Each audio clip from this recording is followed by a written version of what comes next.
à Hénin-Beaumont, on a une politique ultralibérale qui n'est pas du tout celle qui est annoncée, vantée, vendue sur tous les plateaux. Alors, c'est dit et c'est démontré par des tas de collectifs qui scrutent un peu les municipalités. On voit très très bien que effectivement les programmes qui sont mis en place, c'est absolument pas des programmes de défense des catégories populaires. Mais Marine Le Pen, elle surfe en fait sur un espèce de mythe selon lequel les classes populaires voteraient massivement pour le Rassemblement national.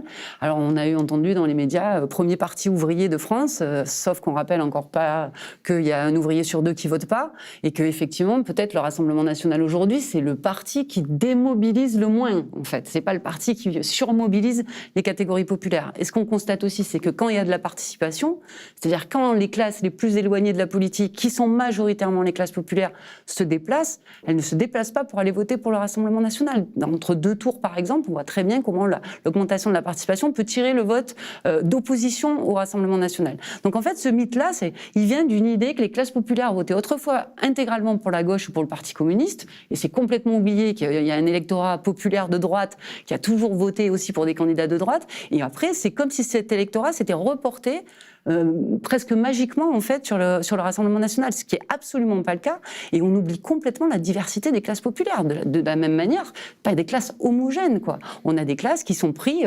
entre plusieurs niveaux sociaux, et effectivement il faut regarder précisément de qui on parle quand on parle des classes populaires.